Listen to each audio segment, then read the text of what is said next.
pia hatujui. Anambia baba, hili hapa jambia zile dabo. Anasema sina muda mwanangu wa kufafanulia. Sasa baba, ni nani huyo? Ni nani sasa? Ni nani katenda haya baba? Mwanangu. Ambia swadi chefing. Umejifunza hiyo kitu? Asema hapana baba. Anasema kumbuka swadi chefing haiwezi kuondoka mwilini mwako, itaishi humo. Ni wale walovaa vinyago, ni wale walojifunika uso baba.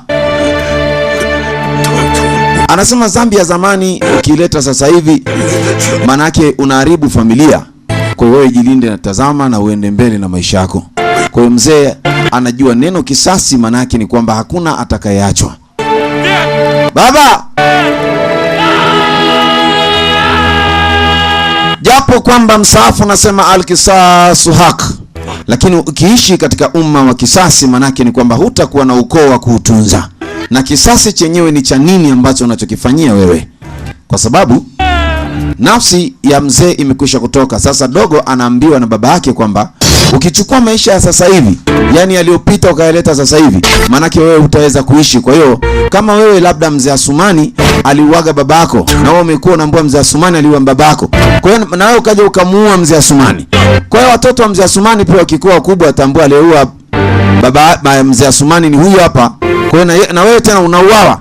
Watoto wako nao wakikuwa watapata taarifa, wataenda kuua tena mzee wa huyu ambaye aliua babako. Kwa hiyo mwishowe kisasi hakiwezi kuisha.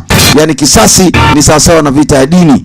Hata kama Wakristo wakisema wao wanataka wao ndio viongozi sijui na kila kitu wa dini, lakini katikati yake kuna Waanglikana, sijui kuna wanani, wako wengi. Hata Waislamu wakisema wameshinda katika vita ya dini, bado kuna Wasuni, kuna Washia, kuna Wahamadia. Kwa hiyo vita vya dini haviruhusiwi katika umma wowote ambao tuko nao katika hii dunia.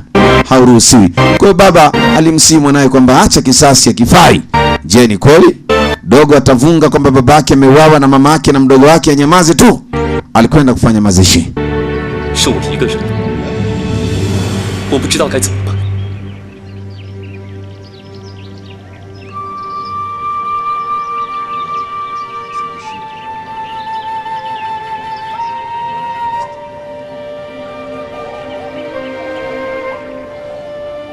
Basi mwamba aliweka kumbukumbu la baba, mama na mtoto.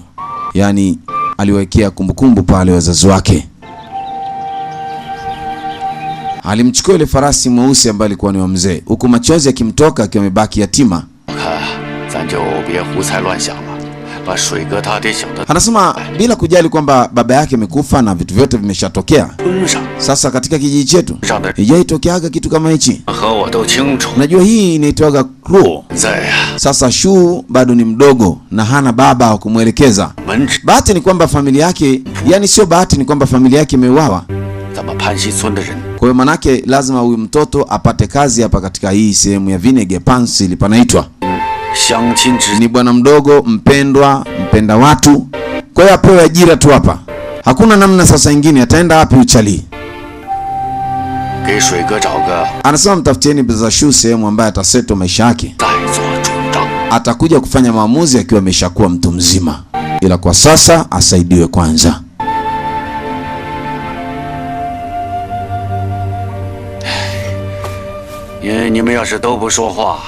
Kama mtaki kuongea, basi mimi nitaendelea kuongea kwanza. Kwa hiyo muandalieni hapa sehemu ya Vinege apate chumba. Lakini sehemu hizo salama sana.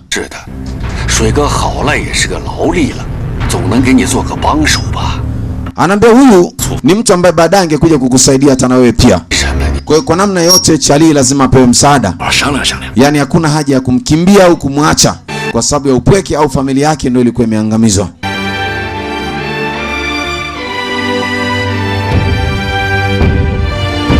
Upande huu kuna kitu inaitwa la mgambo linalia. Likilia hili basi ujue kuna jambo kweli kweli.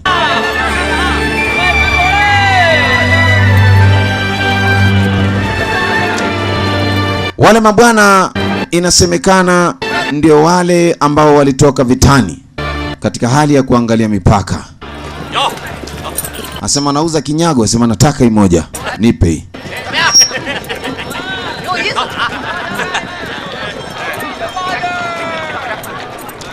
Shuruba na shughuli kwa zinaendelea. Master Tao, nashukuru sana bwana kwa kuchungulia uangalifu njia yote na hatari zote ulizozipita na kutuchukulia uangalifu watu wa mipaka ya sehemu hii. Hivyo unastahili zawadi mheshimiwa.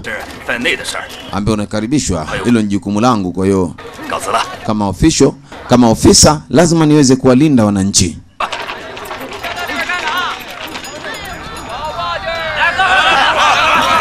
Basi ikawa ni bonge la burudani, yaani burudani zinaendelea. Hawa jamaa walikuwa wamerudi kutoka vitani, lakini ndio ambao walirudi wakatoa roho ya mtu pale. Asema ndio, hii ni Chang City. Ndio, unajua kuna vitu vizuri tumerudi navyo. Unajua kule vitani, katikati ya vita kuna mambo yalikuwa yanaendelea kidogo. Yaani kuna shuruba zilipanda. Asema ndio, unakumbuka kale katoto kadogo kalivyokunja uso? Jamani niachie. Bwana wewe. Sasa napiga stories za mauaji jinsi ambavyo walikuwa nao. Master hao ananiita. Ambaye ndio Master hao amekualika ndani huko.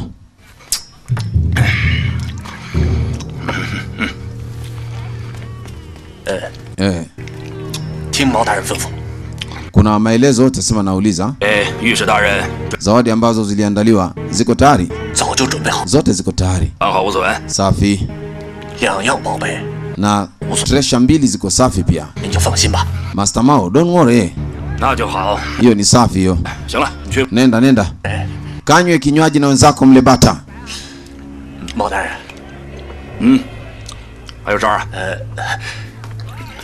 Sasa naambia kiukweli ni kwamba sio ishu kubwa sana, kwamba itafikia hatua ya kufanya kazi katika mazingira magumu, ambapo kweli tulipambana katika hali ngumu sana. Kwa hiyo naomba angalau tuchukue siku 2 au 3 kabla tujaondoka hapa. Sema najua mmetengeneza vita, mmeteseka kwa miaka mingi sana. Ndio. Hata mimi pia nilitaka mpumzike kidogo, mfurahi. Nenda kaambia jamaa zako mfanye nyama ya bure. Konso wangu ndo amesema na kinywaji nyingi. Sawa. Asante Master Mao. Haya, sepa.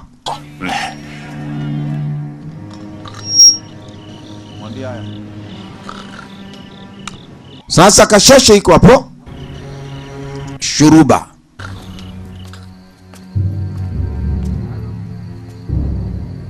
Mambo ya kuwa mazuri kabisa kwa usiku. Ubana baada ya kufanya mapumziko, sasa alirudi sehemu kidogo kwa mechili na tomato, maana mambo bado.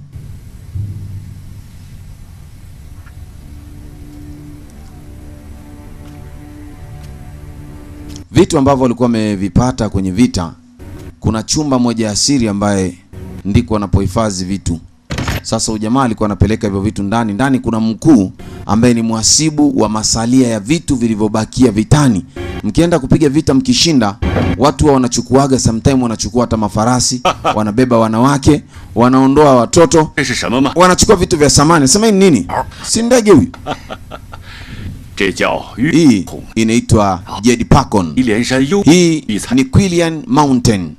Hii ni ishara ya ndege mkubwa ambaye anatoa ishara kwamba kila kitu ni sawa. Kwa hiyo hii inaitwa treasure, yani samani ya mali. Sawa Master wangu. Unajua safari ilikuwa ndefu, umerizika? Anasema kwa hii moja ni kubwa sana. Mhasibu ambaye anaitwa Master wangu ambaye ndo anaongoza kila kitu hapa. Anasema je, unajua hii nini? Hii glasi. Unasema hii ni glasi. Hii inaitwa Luminous glass. Katika dunia hii ni value, heshima, thamani, lakini pia hii ni kitu cha pressure. Kwa hiyo pia unaweza ukaita precious. Grab wine Lumio glass. Hii nayo ni glasi moja ya thamani sana ambaye haiwezi kunywewa na manyabumbu. Mabosi peke yake ndio wanakunywa kwenye glasi.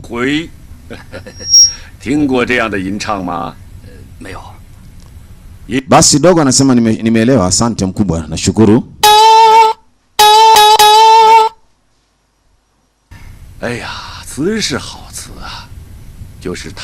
Fasa akisema basi kila kitu kimeenda vizuri. Je, wakati mkirudi kuna jambo lolote? Mpambano kwenye vita uliendaje? Unajua kwa mfano kama Gauzo